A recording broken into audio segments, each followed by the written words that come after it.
आज हम स्वामी दयानंद सरस्वती के बारे में, जो भारतीय राजनीतिक विचारक के रूप में रहे हैं, उनकी हम बात करेंगे। और उनका जो राजनीतिक चिंतक रहा है, राजनीतिक चिंतन रहा है, किस तरह से उन्होंने राजनीति में अपनी जो दयानंद ने अपना जो सिद्धांत दिए, कुछ अपनी बात रखी और राजनीति को किस तरह उन्होंने आगे बढ़ाया। 1824 से 1883 का जो इनका काल रहा था, 1824 में जो स्वामी दयानंद सरस्वती का जन्म हुआ और उसके बाद में उन्होंने जो अपना जो कार्य किया वो उनके लिए एक बहुत ही, जो कह सकते हैं कि एक अच्छे समाज सुधारक के रूप में, अच्छे एक दर्शन के रूप में उन्होंने अपना प्रस्तुत किया। वो एक अपने आप को राजनीतिक के ना मानते हुए एक समाज सुधारक के रूप में उन्होंने ज़्यादा अपनी जो भावनाएं रखी, अपने सिद्धांतों को बताया। और इसके लिए जो रामधारी सिंह दिनकर ने इनके लिए कहा था कि जैसे राजनीति के क्षेत्र में हमारी राष्ट्रीयता का सामरिक तेज पहल तिलक के प्रत्यक्ष हुआ, वैसे ही संस्कृति के क्षेत्र में भारत का आध्यात्मिक स्वामी दयानंद में निखरा। सत्य की रूढ़ांगण हिंदुत्व के जैसे निर्भीक नेता स्वामी दयानंद हुआ, वैसा कोई और नहीं हुआ। उनकी जो बात थी, जो रामधारी सिंह दिनकर ने कही है, वो वास्तव में बात सटीक है, जो स्वामी दयानंद सरस्वती पे लागू होती है कि यदि संस्कृति को जीवित करने का, यदि संस्कृति के लिए किसी ने यदि कोई बात कही है, सर्वप्रथम यदि कोई रहा है, तो वो स्वामी दयानंद सरस्वती रहे हैं, जिनके उन्होंने हम पढ़ेंगे तो उन्होंने पूरा का पूरा अपना जो विचार हैं वो पूरे के पूरे वेदों से उन्होंने प्रभावित थे और वेदों के ऊपर ही उन्होंने अपने सारे विचारों को रखा है। इसीलिए उन्होंने कहा कि वेदों की ओर लौटो। वेदों की ओर लौटो से तात्पर्य उनका था कि हमारी जो संस्कृति थी, जो हमें पूर्वजों ने, हमारे जो इतिहास में जो हमें मिली हुई है, उस संस्कृति को हम किस तरह से उस संस्कृति की अनुपालना कर सकते हैं, किस तरह से हम संस्कृति को बचा सकते हैं, किस तरह से हम संस्कृति को दिखा सकते हैं कि भाई कैसे उस संस्कृति को हम अपना जीवन यापन कर सकते हैं। तो इसलिए उन्होंने रामधारी सिंह दिनकर ने इनकी जो बात कही कि यदि हम राजनीति की बात करें तो उसके लिए हमें जो तिलक की बात में जो शुरुआत की थी स्वतंत्रता के लिए, स्वतंत्रता के जो नए आयाम दिया, और दूसरा यदि संस्कृति की हम बात करें तो उसके लिए स्वामी दयानंद का जो नाम सबसे पहले लिया जाता है। तो ये स्वामी दयानंद की जो बात थी वो रामधारी सिंह दिनकर ने कही थी। उसके बाद स्वामी दयानंद जो भारतीय संस्कृति को जो वैदिक संरक्षण मानते थे, उनका था आर्य समाज के जो संस्थापक के रूप में रहे, उन्होंने आर्य समाज की स्थापना की। स्वामी दयानंद सरस्वती भारतीय संस्कृति के वैदिक संरक्षक थे। उन्होंने वेदों की ओर लौटो ये कहा इसलिए उन्होंने वेदों को उन्होंने पढ़ा, वेदों को समझा और वेदों को जाना और अपने जीवन में उन्होंने वेदों को उतारा। तो सर्वप्रथम और सबसे अधिक प्रमुख रूप से उन्होंने वेदों की ओर लौटो ये नारा सबसे पूर्व में उन्होंने दिया और संदेश दिया, भारतीय संस्कृति को विलुप्त होने से बचाने के लिए हमें वेदों का सहारा लेना पड़ेगा। उन्होंने भारत और हिंदू धर्म के नवजीवन का जो प्रदान किया, उन्होंने नवजीवन की हिंदू धर्म में जो नवजीवन की बात की, तो वो स्वामी दयानंद सरस्वती ने की। वे एक साथ ही संत, समाज सुधारक और देशभक्त थे और वैदिक धर्म और संस्कृति को पुनर्जीवित करना उनका एकमात्र ध्येय था। रोमियो रोल्ला जो उस समय के जो विचारक थे, उन्होंने रोमियो रोल्ला के शब्दों में उन्होंने कहा था कि दयानंद इलियड्स अथवा गीता के प्रमुख नायक के समान थे। इलियड्स अथवा गीता के प्रमुख नायक के समान थे, जिन्होंने हरकुलस की शक्ति के साथ हिंदू अंधविश्वासों पर प्रबल प्रहार किया। वस्तुतः शंकराचार्य के बाद इतनी महान बुद्धि का संत दूसरा नहीं जन्मा। ये उनका जो रोमियो रोल्ला के शब्द थी, ये वास्तव में उन पे लागू होते थे कि ऐसा दूसरा संत उनके समान नहीं पैदा हुआ, जो उन्होंने भारतीय संस्कृति को जीवित करने के लिए जो कार्य किए, उन्होंने उस हिंदू धर्म को बढ़ाने का जो काम किया। दूसरा, यदि हम बात करें उनके जीवन परिचय की, यदि जीवन परिचय की हम स्वामी दयानंद सरस्वती के यदि जीवन परिचय की बात करें तो जीवन उनका कठियावाड़ जो क्षेत्र है और मोरवी रियासत में उनका जो टंकारा नामक स्थान पर उनका 1824 में उनका एक ब्राह्मण परिवार में उनका जन्म हुआ। परिवार में पूरा धार्मिक प्रवृत्ति की श्रद्धा रखने वाला परिवार था। बचपन में उनका नाम मूला शंकर रखा गया था।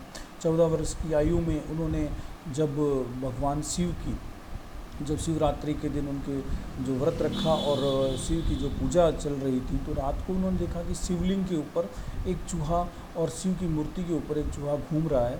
तो उनके मन में एक वैराग्य की जो भावना पैदा हो गई। उन्होंने कहा कि इस तरह से जो मूर्ति पर जो चूहा जो फिर रहा है, तो उनके मन मस्तक में जो श्रद्धा भाव थे वो तिरोहित हो गए। उन्होंने कहा ये तो भाई अच्छी बात नहीं है कि इस तरह से यदि कोई शक्ति है, ईश्वर है, ईश्वर के ऊपर इस तरह कोई घूम रहा है, तो उनका जो तर्कपूर्ण मन इस बात को स्वीकार करने पर कतई उन्होंने कहा कि ये इस तरह से एक पत्थर का यह पिंड है, महादेव या ईश्वर है, ये उनका जो स्वीकार नहीं किया, उन्होंने कभी नहीं स्वीकार नहीं है कि भाई ये तो स्वीकार नहीं करता मैं कि ये ईश्वर है। उन्होंने कहा ये तो पत्थर का एक पिंड है। तो इसलिए उन्होंने इस घटना से उनको मन में बहुत व्यथा हुई और वो ईश्वरवाद जो उनका जो पक्ष था वो उन्होंने काफ़ी वो एक तरह से कह सकते हैं मूर्ति पूजा से उनका धीरे विश्वास उठता चला गया। और दूसरी जो घटना हुई उनके जीवन में, वो दो घटनाएं थी निकटतम परिवारजनों की। एक तो उनकी जो छोटी बहन थी, दूसरी उनके चाचा की जो मृत्यु हुई।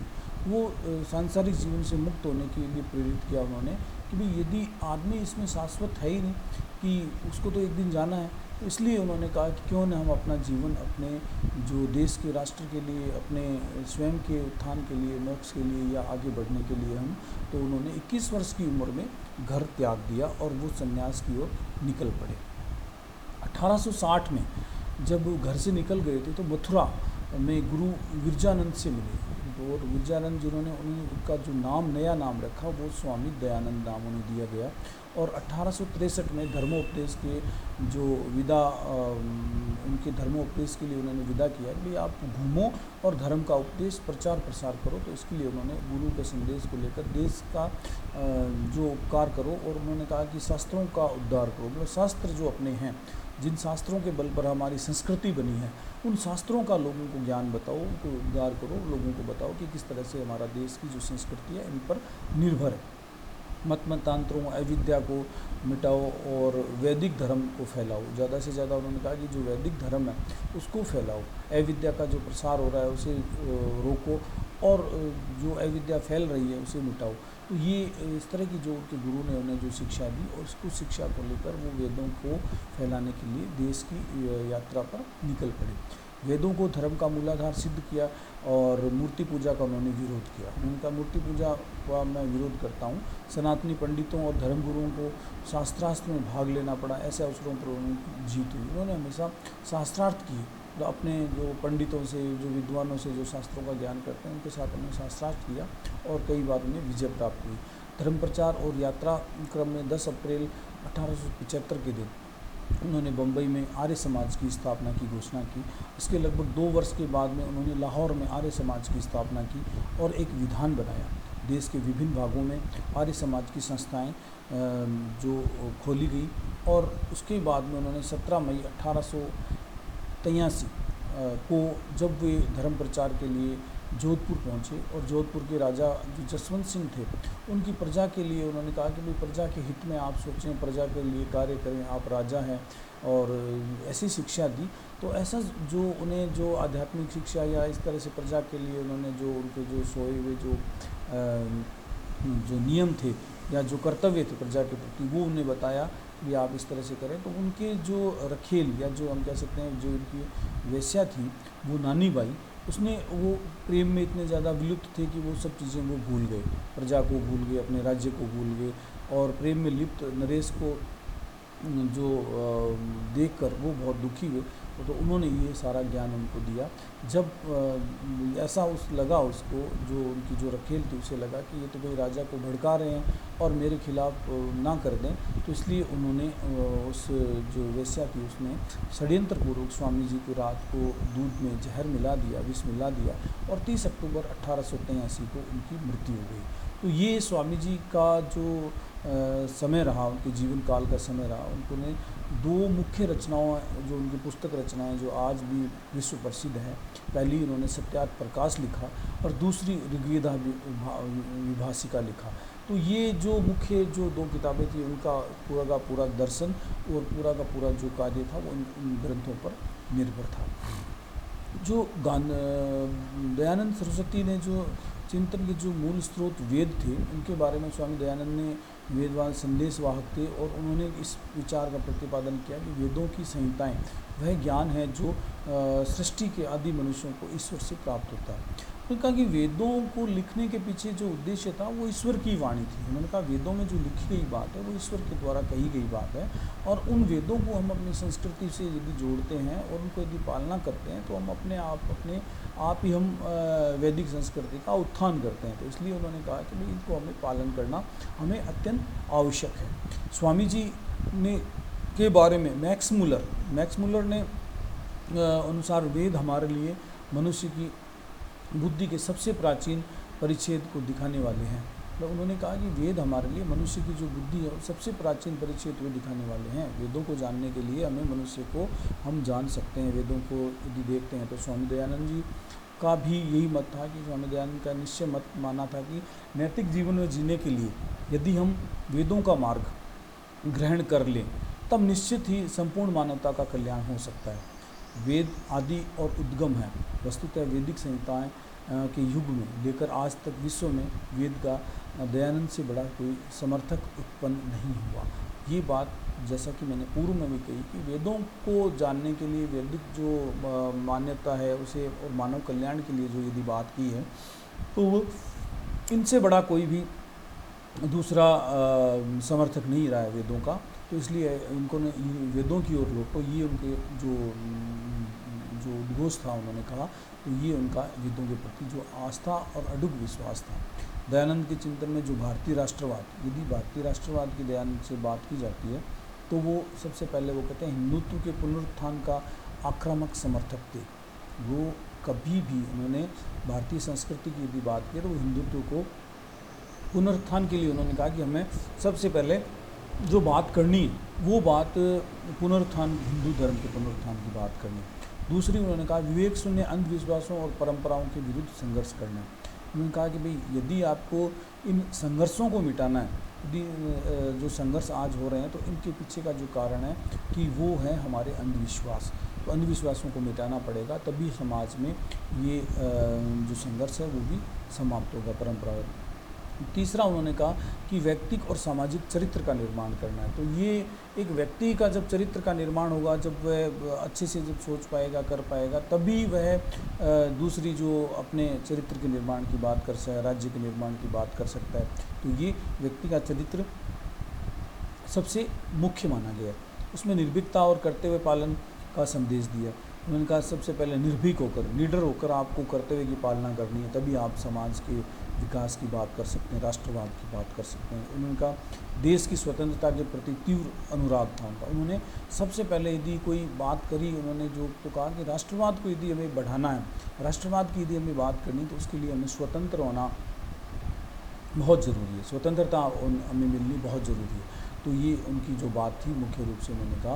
और अगली जो बात की उनका देसी जो भाषाएं हैं उनको प्रोत्साहन मिलना चाहिए ताकि संपर्क भाषा के रूप में हम हिंदी को अपनाएं।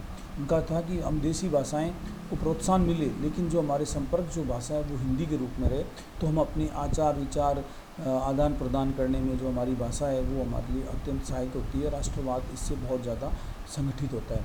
उन्होंने स्वदेशी के प्रयोग पर भी बल दिया। उन्होंने कहा स्वदेशी का होना भी बहुत ज़रूरी है। हम स्वदेशी चीज़ों को अपनाएंगे तभी हमारा देश मजबूत बनेगा, हमारा राष्ट्र मजबूत बनेगा। दलितोद्धार एवं जाति पाति का खंडन किया उन्होंने। दलितोद्धार के लिए उन्होंने कहा कि दलितों के हमारा ही जो समाज का हिस्सा है तो हमें उसका उद्धार करना चाहिए, न कि उसे पीछे धकेलना चाहिए। और जाति पाति का जो हमारे यहाँ जो विखंडन है, जो जातियाँ बंटी हुई है या जातियाँ जो हमारा समाज विभक्त है, इनको हमें खंडित करना चाहिए, इन्हें हमें तोड़ना चाहिए और इस तरह का कोई भी भेद हमारे मन में नहीं रहना चाहिए। तो ये उनका मानना था कि उन्होंने जाति के जो दलितोद्धार के लिए जाति और इन सबकी समानता की बात की। अगली जो नेक्स्ट जो बात कही उन्होंने स्वामी दयानंद सरस्वती ने, जो राजनीतिक चिंतन था उनका, उन्होंने स्वामी जो राष्ट्रवाद के बहुत पक्षकार थे। उनका राष्ट्र का उत्थान होगा तभी हमारा उत्थान होगा, तभी व्यक्ति का उत्थान होगा, तभी हम उस विकास कर सकते हैं। तो राष्ट्रवाद के लिए उन्होंने ये बातें रखी। उसके बाद दयानंद सरस्वती ने जो राजनीतिक चिंतन की बात की, उसमें भी स्वामी दयानंद जी ने एक राजनीतिक चिंतन के रूप में विविध बातों को रखा। उन्होंने राजनीतिक सिद्धांतों का प्रतिपादन नहीं किया, लेकिन उनके धार्मिक और सामाजिक जीवन के साथ राजनीति भी उनका विचार विषय रहा है। लेकिन उनके प्रवचनों में, उनकी रचनाओं में तथा लेखों में राजनीतिक संबोधन जो कुछ लिखा उसी को सामूहिक रूप से उन्होंने राजनीतिक चिंतन कहा। तो ऐसा कोई अलग से उन्होंने कोई सिद्धांत नहीं दिया था, लेकिन उनकी जो रचनाओं में, उनके जो प्रवचनों में, उनके जो लेखों में हमें जो मिलता है कि राजनीति राष्ट्रवाद के लिए उन्होंने जो काम किया वो ही उनके राजनीतिक जो विचार रहे हैं। जो स्वामी दयानंद सरस्वती के राजनीतिक चिंतक जो कौटिल्य के अर्थशास्त्र और मनुस्मृति से बहुत ज़्यादा प्रभावित थे। उन्होंने कहा कि कौटिल्य का जो अर्थशास्त्र जो राजनीतिक ग्रंथ है और मनुस्मृति जो कि हमारी जो राजनीति को या हमारे इस राज्य व्यवस्था को बनाने में सबसे बड़ा जो अहम रोल रहा है, वो उन दोनों से ही बहुत ज़्यादा प्रभावित थे। तो ये जो बात थी मुख्य रूप से उन्होंने कहा कि मैं मर्यादित शासन की बात करता हूँ। मर्यादित शासन व्यवस्था यथार्थ उनका कहने का मतलब यह है कि दयानंद जो विचारधारा में कहीं राजतंत्रीय व्यवस्था की ओर संकेत है तो कहीं लोकतंत्रीय व्यवस्था की ओर संकेत है, लेकिन एक बात नितांत स्पष्ट है कि दयानंद का आग्रह मर्यादित शासन के प्रति रहा है, अमर्यादित शासन की वो हमेशा विरोधी रहे हैं। तो इसलिए हमें मर्यादित शासन जिसमें अहिंसा का बोलबाला हो, जिसमें शांति की बात की जाए, कहीं भी हिंसा या उत्पीड़न की बात ना हो, किसी के शोषण की बात ना हो, किसी तरह की हमें किसी के साथ पक्षपात ना हो, किसी के साथ कोई भी तरह का हम कोई भी गलत कार्य ना करें उनके विकास में। तो ये गांधी कहते थे कि ये हमें अमर्यादित शासन नहीं चाहिए। तो इसलिए दयानंद जो वंशानुगत राजतंत्र का भी निषेध करते थे कि भाई पीढ़ी दर पीढ़ी यदि शासन जो हो रहा है वो शासन हमारे लिए भी घातक सिद्ध होता है, क्योंकि उसमें अयोग्यता ज़्यादा नज़र आती है। तो इसलिए जो बात की जा रही है प्रजातंत्र के बारे में, उन्होंने नैतिकता के गुणों को, युक्त प्रजा पालन के प्रति प्रतिबद्धता, राजकीय कार्यों के निर्वहन के समक्ष व्यक्ति प्रजा की सम्मति से शासन के रूप में उन्होंने शक्तियों किसी न किसी व्यक्ति को प्रदान करने का विरोध करते हुए राजकीय शक्ति संस्थागत स्वरूप पर बल दिया है। उन्होंने संबंध में 3 संस्थाओं की भी बात की है।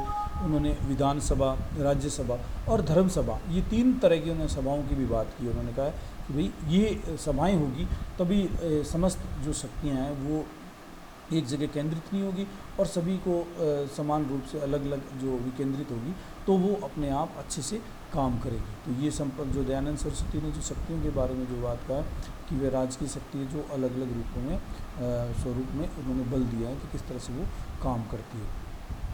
स्वतंत्रता और समानता के लिए आग्रह। स्वामी दयानंद ने व्यक्ति की अधिकारों के किसी औपचारिक सिद्धांत का प्रतिपादन तो नहीं किया, लेकिन व्यक्ति के लिए स्वतंत्रता का उन्होंने आग्रह किया। स्वतंत्रता और समानता होना बहुत जरूरी है। दयानंद का विचार था कि व्यक्ति आत्मोन्नति प्रयत्न कर सके, इसके लिए उन्हें पूर्ण स्वतंत्रता होनी जरूरी है। और जब पूर्ण स्वतंत्रता उनके पास जिस व्यवस्था की जो उन्होंने कल्पना की है उसमें स्वतंत्रता का होना, स्वतंत्रता के साथ साथ उन्होंने कहा समानता का भी मूल आधार माना गया। उनका स्वतंत्रता और समानता दोनों ही समान रूप से जब मिलेगी व्यक्ति को तभी व्यक्ति का पूर्ण विकास हो सकता है। यदि हम बात करें उनके पूर्ण विकास की तो उसके लिए स्वतंत्रता और समानता दोनों समान रूप से मिलनी चाहिए। श्रेष्ठ जीवन के लिए उन्होंने कहा है कि लिंग, जन्म, जाति, धर्म और संपत्ति के आधार पर किसी तरह का कोई भी असमानता या किसी तरह का कोई भेदभाव नहीं होना चाहिए, तभी हम विकास कर सकते हैं। तीसरी बात उन्होंने कही राज्य के लोक कल्याणकारी स्वरूप का जो उन्होंने कहा प्रतिपादन कहते थे कि लोक कल्याणकारी जो राज्य है वो कैसे कार्य करता है। तो दयानंद ने राज्य के जो सिद्धांत की जो अस्तित्ववादी सिद्धांत था, अस्तित्ववादी सिद्धांत था, उसको अस्वीकार किया था। इस बात पर प्रतिपादन किया कि राज्य व्यापक कार्य क्षेत्र वाली ऐसी संस्था है जिसका उद्देश्य व्यक्तियों के भौतिक, नैतिक और आध्यात्मिक कल्याण करना है। तो उन्होंने कहा भाई कोई लोक कल्याण के लिए संस्था बनी है, तो उसका जो लोक कल्याण है भौतिक, नैतिक और आध्यात्मिक रूप से होना चाहिए, तभी एक अच्छा राज्य जो लोक कल्याणकारी बन सकता है। दयानंद ने सदैव ही इस बात पर बल दिया कि शासन के द्वारा प्रजा के कल्याण के लिए अपनी समस्त बुद्धि और क्षमताओं का उपयोग किया जाना चाहिए। उन्होंने कहा प्रजा के कल्याण के लिए जो भी राज्य जब कार्य करता है तो उसके लिए उसे शासन के द्वारा उनके कल्याण की जो बात की जानी चाहिए वो बुद्धि और क्षमताओं के द्वारा उनका उपयोग करके उसे कल्याण को कैसे ज़्यादा से ज़्यादा व्यक्ति के कल्याण को किया जाए। तो ये बात उन्होंने अपने उसमें जो मुख्य रूप से कही राज्य के सिद्धांत के बारे में। और अगली जो बात कही सत्ता का विकेंद्रीकरण और ग्राम पंचायत। यदि मैं यहाँ ये बात कहूँ कि सर्वप्रथम यदि ग्राम पंचायत की यदि किसी बात की है तो गांधी से पूर्व यदि किसी ने की है तो वो स्वामी दयानंद सरस्वती ने की है, ये कोई अतिशयोक्ति नहीं होगी। और उन्होंने कहा सत्ता का विकेंद्रीकरण, ये भी बात उन्होंने जो अपने जो ग्रंथ सत्यार्थ प्रकाश में जो कहा है कि सत्ता किसी एक व्यक्ति के हाथ में नहीं होनी चाहिए। यदि सत्ता किसी एक व्यक्ति केंद्रीकृत होगी तो वह हमेशा ही जो लोगों को नुकसान पहुंचाएगी, अराजकता फैलाएगी और जो अशांति फैलाएगी। इसलिए उन्होंने कहा सत्ता का विकेंद्रीकरण होना चाहिए। सत्ता के विकेंद्रीकरण से यहाँ जो मैंने आपको कहा पूर्व में कि ग्राम पंचायत स्तर से सत्ता का विकेंद्रीकरण होना चाहिए। ग्राम जो एक है, उन्होंने कहा कि जो विशाल राज्य के निर्माण में जिसकी एक मूल इकाई, सबसे छोटी इकाई ग्राम है, तो ग्राम से ही उन्होंने कहा सुखद जो शुरुआत करनी चाहिए। वो सुखद आश्चर्य की बात करते हैं गांधी। पहले जो उन्होंने कहा कि राजनीतिक जो आर्थिक व्यवस्था है वो हमारे जो ग्राम से ही शुरू होती है। और ये उन्होंने अपना जो सारा विवरण इस विकेंद्रित अर्थव्यवस्था का विवरण उन्होंने अपने सत्यार्थ प्रकाश में लिखा है कि राज्य में 2, 3, 5 और 100 ग्राम के बीच में प्रशासनिक कार्यालय रखे जाए। 2, 3, 5 और 100 ग्राम पंचायतों के कार्यालय रखे जाए, जिसके अनुसार योग्य सरकारी अधिकारी वो जो राज्य का सब कार्यों को पूर्ण कर सके। और एक एक ग्राम में एक एक प्रधान होना चाहिए, प्रधान पुरुष होना चाहिए। 10 गाँवों के ऊपर एक दूसरा प्रधान पुरुष होना चाहिए, फिर 20 गाँव पे होना चाहिए, फिर 30 गाँव, तीसरा उन्होंने कहा 100 गाँवों पे एक व्यक्ति होना चाहिए, और चौथा उन्होंने कहा 1000 गाँवों पे 5वां पुरुष होना चाहिए। इस तरह से उन्होंने कहा कि गाँव की जो व्यवस्था है, जो प्रशासनिक व्यवस्था है, उन व्यवस्थाओं को ही उन्होंने कहा कि वो व्यक्ति उन्हें से चुना हो और वही उन व्यवस्थाओं को चलाए। इसके साथ ही प्रशासन की इन सभी इकाइयों को एक दूसरे से उन्होंने जोड़ने का प्रयास किया है कि भाई एक दूसरे से जुड़ी होनी चाहिए सारी की सारी, तभी तो ताकि वहाँ के जो ग्राम पंचायत का विकास हो सके, वहाँ के व्यक्तियों को न्याय मिल सके, वहाँ के व्यक्तियों का कार्य मिल सके, उनको राजनीतिक जो हस्तक्षेप कर सकें और कल्याण की बात भी वो की जा सके ग्राम पंचायत स्तर पर। समस्त प्रशासनिक व्यवस्था का आग्रह किया उन्होंने। राज्य के कार्य बहुत अधिक व्यापक और महत्वपूर्ण तथा उचित कार्य उचित रूप से तभी संपन्न हो सकते हैं जबकि समुचित संख्या में सुयोग्य पदाधिकारी नियुक्त किए जाएं। अतः दयानंद ने इस बात पर विशेष बल दिया कि शासन के प्रत्येक स्तर पर समुचित संख्या में सुयोग्य पदाधिकारियों का होना बहुत ज़रूरी है। तो योग्य अधिकारियों के बिना उन्होंने कहा कि जो व्यक्ति है वो राज्य के महत्वपूर्ण जो कार्य हैं उन कार्यों को संपादित नहीं कर पाएगा। सुयोग्य पदाधिकारी होने बहुत ज़रूरी है, इसलिए उन्होंने समुचित व्यवस्था की कि भाई सुयोग्य पदाधिकारी का होना अत्यंत आवश्यक है। अगला हो गया न्याय और दंड व्यवस्था का होना ज़रूरी है। उन्होंने कहा कि जब न्याय और दंड व्यवस्था जब सबको उचित रूप से मिलेगी, दयानंद ने कहा कि महत्वपूर्ण स्थान दिया। मनु के विचारों को उन्होंने माना।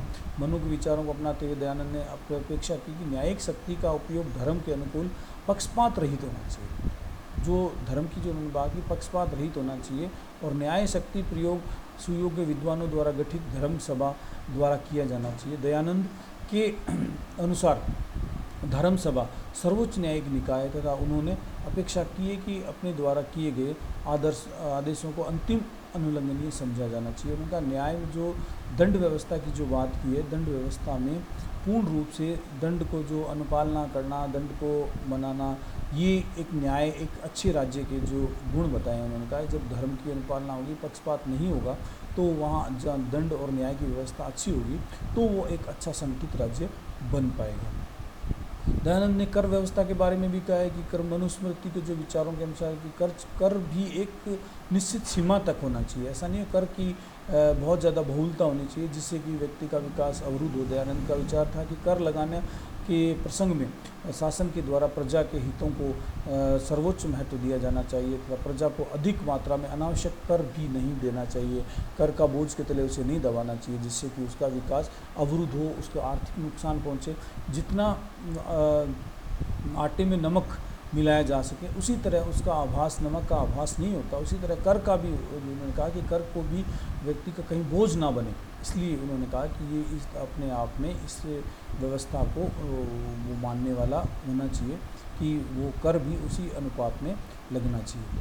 अंतर्राज्यीय संबंध, सैन्य व्यवस्था और युद्ध। उन्होंने कहा कि दयानंद जो कहते थे कि विशेष बल, उन्होंने चक्रवर्ती सम्राट की परिकल्पना की। उन्होंने क्या शासन को परामर्श दिया कि अन्य राजाओं के साथ यथासंभव जो सद्भावपूर्ण संबंध स्थापित किए जाना चाहिए, जिससे अनावश्यक संघर्षों से बचा जा सके। भाई आप अपने मित्र ज़्यादा बनाएंगे, दुश्मन होंगे नहीं, तो आपके सभी आपका सहयोग करेंगे, सभी आपको सद्भावनापूर्वक आपके साथ संबंध बनाएंगे और वो आपको हमेशा आगे की ओर प्रेरित करेंगे।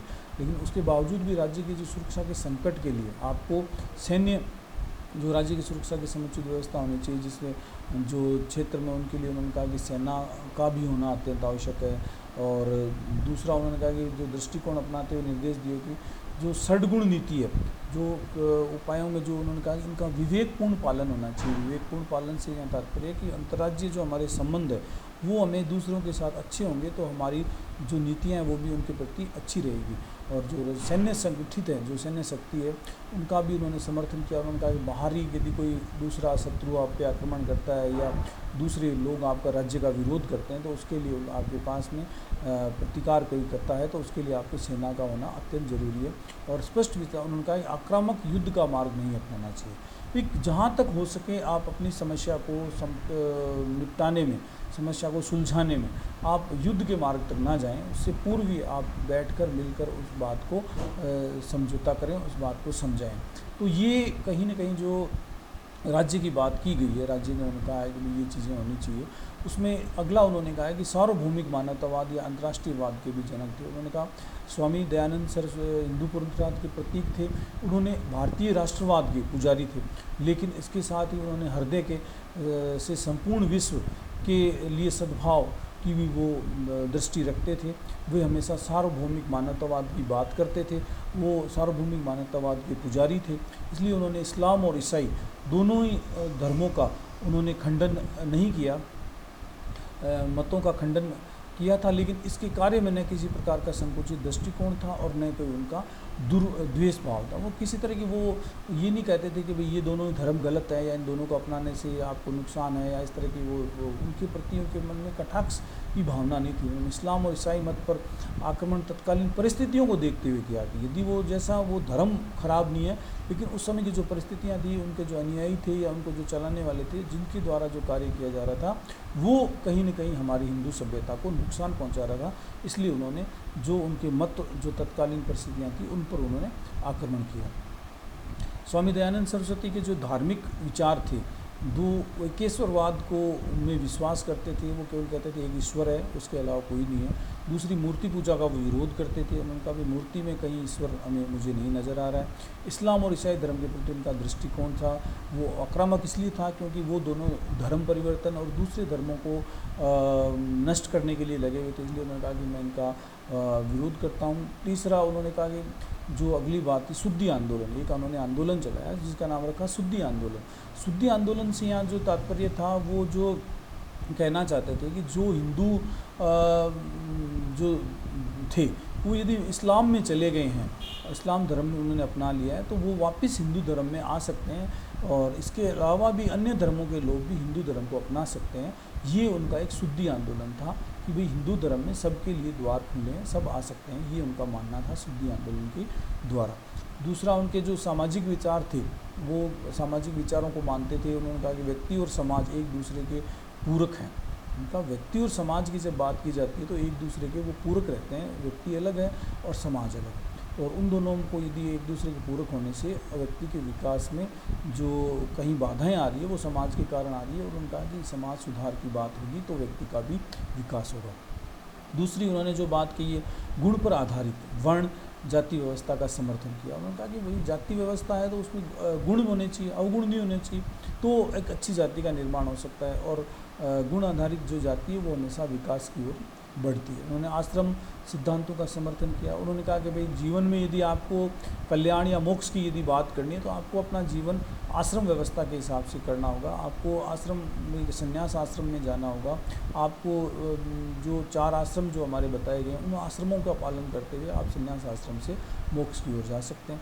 और उन्होंने नारी गरिमा का प्रबल समर्थन किया कि नारी का सम्मान उनके लिए मन में बहुत ज़्यादा था। उन्होंने कहा कि नारी को किसी तरह का कोई भी कष्ट ना पहुँचे, किसी तरह की कोई भी उनके साथ जो अंधविश्वासों की बात की जाए या नारी के ऊपर जो अत्याचार किए जाएँ, वो हमेशा उनका विरोध करते थे। उन्होंने कहा भाई नारी पर इस तरह का कोई भी ये यदि कुछ गलत होता है तो मैं इसका विरोध करता हूँ, और वो हमेशा उन्होंने उनका समर्थन किया, प्रबल समर्थन किया। सामाजिक कुरीतियों का अंत, उन्होंने कहा कि ये सामाजिक कुरीतियाँ ही समाज के विकास में बाधा बनती है। तो उन्होंने कहा कि इन सब चीज़ों को आप यदि समाप्त कर देते हैं, इन सब चीज़ों को यदि आप समाज से निकाल देते हैं, तो एक अच्छे समाज का निर्माण किया जा सकता है। जैसे उस समय की जो कुरीतियाँ थी, को अंधविश्वास थे, या अन्य जितनी भी जो गलत कार्य थे समाज में, उनका जो गलत प्रथाएं थी, उनको यदि समाप्त कर दिया जाए तो समाज का विकास अपने आप ही हो जाएगा, व्यक्ति उसमें जुड़ता चला जाएगा। तो ये जो स्वामी दयानंद सरस्वती के जो विचार थे, वो वास्तव में ही उन्होंने एक अच्छे राज्य के निर्माण के लिए उन्होंने कहा कि भाई किस तरह का एक राज्य होना चाहिए, किस तरह के राज्य में सैनिकों की आवश्यकता है, न्याय की आवश्यकता है, उन्होंने कहा अंतर्राज्यीय संबंधों की आवश्यकता है, उन्होंने कहा दंड का भी होना बहुत ज़रूरी है, न्याय और दंड की भी उन्होंने अच्छे से बात की। उन्होंने कहा प्रशासनिक जो पक्ष है वहाँ भी अच्छे व्यक्तियों का चुनाव होना चाहिए। दूसरा उन्होंने कहा कि विकेंद्रीकृत जो व्यवस्था है, ग्राम स्तर से लेके राज्य स्तर तक यदि उस ग्राम को बढ़ा दिया जाए, गाँव के समूह को बढ़ा दिया जाए, तो गाँव का विकास, जो सत्ता का विकेंद्रीकरण होगा, उससे गाँव विकास होंगे तो राज्य अपने आप विकास की ओर चल जाएगा। दूसरा उनका स्वतंत्रता और समानता के बहुत ज़्यादा वो पक्ष में थे। उन्होंने कहा व्यक्ति की स्वतंत्रता और समानता जब तक नहीं होगी तब तक आप विकास की बात नहीं कर सकते। इसलिए उन्होंने कहा स्वतंत्रता और समानता का होना बहुत ज़रूरी है। व्यक्ति के पूर्ण स्वतंत्रता की उन्होंने बात की कि पूर्ण रूप से स्वतंत्र होना चाहिए, कहीं पे भी किसी तरह की कोई भी गुलामी या किसी तरह का कोई प्रादुर्भाव नहीं होना चाहिए। लोक कल्याणकारी राज्य, वहाँ जहाँ व्यक्ति के कल्याण की बात की जाए, ऐसे राज्य की उन्होंने कल्पना की कि भाई ऐसा राज्य होना चाहिए जो व्यक्ति को केंद्र में रखे और उसके कल्याण की बात करें। और ये एक मर्यादित शासन होना चाहिए। वहाँ उन मर्यादित शासन से यहाँ उनका जो तात्पर्य था कि भाई एक विधि पूर्वक, जहाँ हर चीज़ की मर्यादाएं होनी चाहिए। और वो जो गांधी थे वो पूर्ण रूप से कौटिल्य के अर्थशास्त्र और मनुस्मृति से प्रभावित थे। ये उनके जीवन पे जो मुख्य जो पुस्तकें थी, सत्यार्थ प्रकाश और ऋग्वेदव्यवसाय, तो ये दोनों की दोनों उन्हें उनका जो चिंतन था वो उन्होंने उसमें दिया। और वो ही चिंतन पूरा आज हम वर्तमान समय में यदि हम बात करते हैं जो स्वामी दयानंद की, तो उनके पीछे वो सारे कारण रहे हैं जो उन्होंने समाज सुधार के लिए किए। आप सभी का धन्यवाद।